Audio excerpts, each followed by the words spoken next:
Hello everyone. Today we have a video about a shopping spree I went on yesterday. We went over to Rural King to get a few fruit trees, and my husband came with me with the pickup truck, and I thought, you know what, let's go a little bit more nuts, and it just got a little bit out of control. So we have a huge tree purchase, which I really needed around the farm. We have 140 acres here. When we moved on the property, it had been foreclosed for 4 years, and a lot of the trees had died during that time. And also the emerald ash borer came in, they took down a lot of trees as well. We had a lot of willow trees that were around the lake, and a lot of them were just aging out, and big, huge parts of them were dead. And it just, we've been trying to, to clean up the property and get the trees a little bit nicer looking. So anyway, we hopefully we can replace them. Sadly, they'll be small trees, but they will grow, and it'll be interesting to see year after year how much these trees take up some space. And there are a lot more ornamental trees as well. So if you see here, actually the boxwoods, these are winter gem boxwoods. I bought a bunch of those. They are going to go in front of our wedding barn. We ripped out some euonymus bushes that were in front of there that were completely taking over the barn, and they were very ugly. So we ripped them out, and we are going to be replacing those with boxwoods and with some arborvitaes to give some height. So that's what those guys, the arborvitaes, are for. And then the rest of the trees that we purchased yesterday. So we have purchased a Bartlett Pear. This guy's, and that's good. I'm gonna say 10 feet tall, almost, maybe 8 feet tall, let's say. But that's really, look at the shape of that. It's really kind of crooked looking. Like kind of goes back and forth, a weaving look, but that's kind of nice. I'm excited about that. And considering Bartlett pears are one of the sweetest pears that you can buy, I'm not a pear lover, so whatever pear I did buy, I had to make sure that was the best of the best, because I just wouldn't eat it otherwise. We've purchased some red maples, and I think we've got 2 or 3 of those, because we do have some trees down the driveway that provide some nice orange color in they're oak trees. I believe they're the oak trees going up the driveway. However, they don't, in October, they last 3 or 4 days. The color comes 3 or 4 days. We always have like a light windstorm, and then the color's gone, and that really upsets me. And I really love maple, so I'm gonna be growing those very far from where the pastures are, because we generally don't have pregnant mares here. We do this year, however, for the long term, we're not going to be breeding any horses here. So that's red maples are not very good for pregnant mares, so that's why I'm planting them far, far away from the pastures. And here we have one of the weeping willows that we're going to be replacing. This is it's Wisconsin weeping willow. However, I think I've also seen people call this, say there's green weeping willows. I don't know if you can sort of see that green color there. It's got a nice green bark. And then we also purchased this one, which is a prairie cascade weeping willow, and it's got a lot more yellow bark. So I think that's kind of the big difference between those 2 varieties of weeping willows. But I'm excited to get that planted in the ground. We bought one that was much more established, so we can probably take some cuttings off that this year and get a few other babies growing at the same time. So what else do we have here? I bought a nectarine. This is one of the miniature size, the sweet pearl nectarines. And same thing, I'm not a big fan of nectarines, but because this one was a super sweet one, I thought I'll try it. What else do we have here? This is a cherry I bought the other day as well. That's from Lowe's. It was a Bing cherry. I forgot I bought it, and then I ended up buying another Bing cherry yesterday. So, and I think I have another one.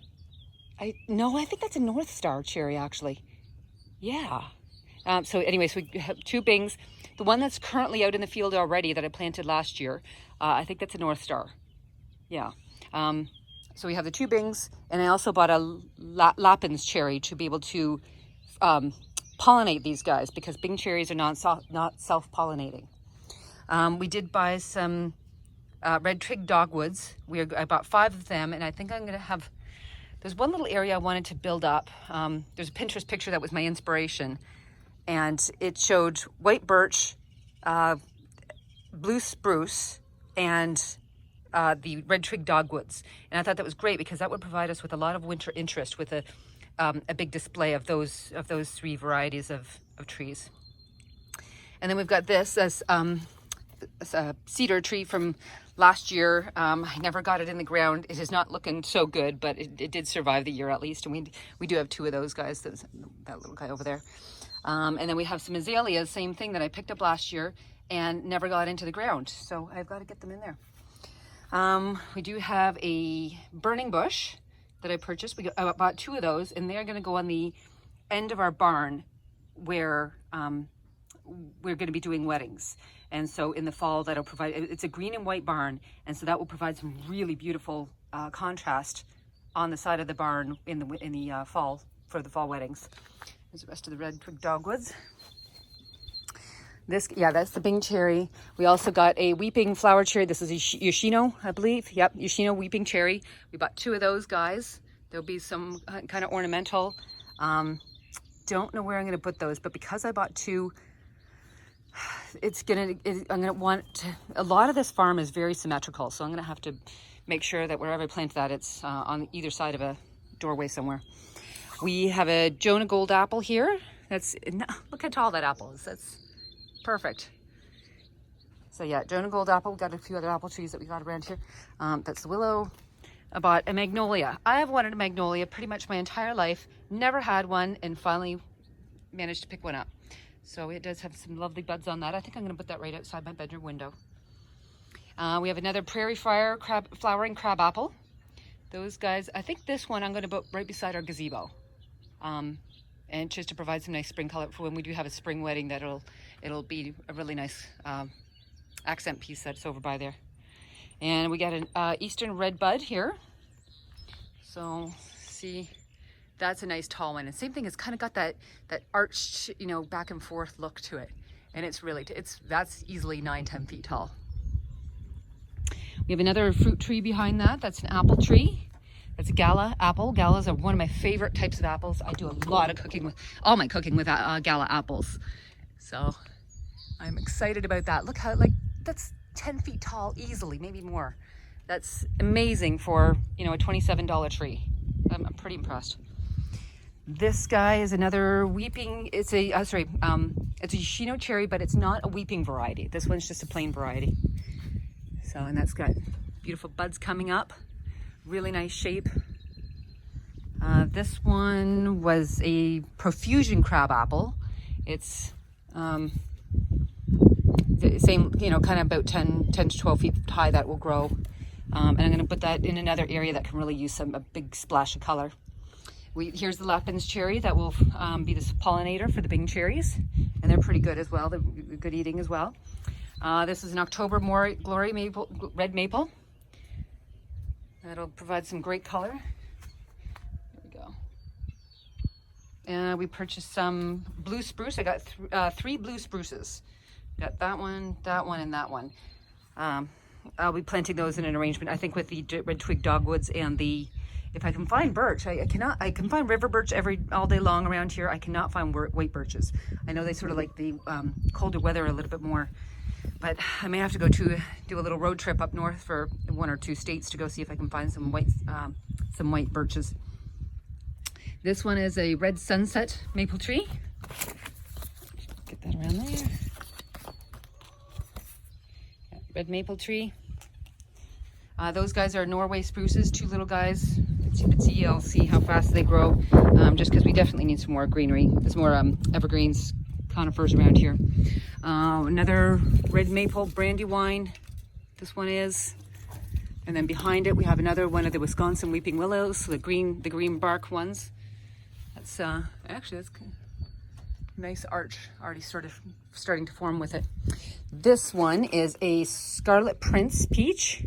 Got some beautiful buds happening on it already. There we are. And that's, yeah, just nice and tall. It's a good, I'm going to say 8 feet tall that one is. Then behind here we have a super sweet plum. It's an August Sweet Sensation. Oh. August Sweet Sensation one, that is. That was, I think that's going to be our only plum. And I think that's going to possibly self-pollinate. On the tag it says it won't, however, when I've done some research online, it says it will self-pollinate. So we'll see. This is the other Yoshino weeping cherry. You can see the picture there. It's got more of the white flowers instead of the pink flowers. And we have another apple. This is a pink lady. So the good thing about this is that I've got 4 varieties of apples, and I made sure that they all kind of bloom at different times. So the first one that's going to be blooming is the I have one Honeycrisp that is already in the ground. The Honeycrisp will it will be like late August, early September that it blooms, and then we'll have the Galas that will ripen up after that, and then the Jonah Golds will ripen after that, and then we'll have the pink ladies. So pretty much for the entire apple season, we'll be able to have, you know, pick one of those trees. They'll all pollinate each other. They all need pollinators for each other, and then we'll have apples the entire season. And then we have another crabapple profusion that's over here with the. Look at these. That is just beautiful. So that was my purchase yesterday. Ooh. That was my purchase yesterday. You can hear the chickens having a little argument over there over the nest. My husband's cleaning up. I cleaned up the garage, and then he decided he wanted to clean up the garage after that. So the garage is now a mess, and the chickens have lost all their nesting spaces. They do like a couple places in our garage to nest, which is not a good thing. Don't ever let chickens in your garage. But they're all having a little argument about who can lay in what areas now. Anyway, I will talk to you guys later. I hope you enjoyed I'll have to update you when we do all our planting.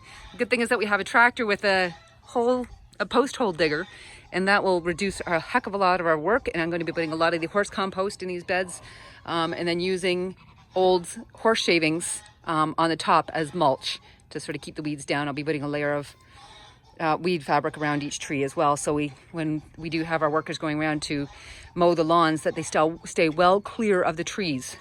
Last year we lost quite a few of my trees that I planted. They were a little tiny, and I did do that, but they still didn't see those little trees, and hence why I had to buy bigger trees this year so they wouldn't miss them and run them over. Anyway, I will talk to you guys later. Thanks so much for watching.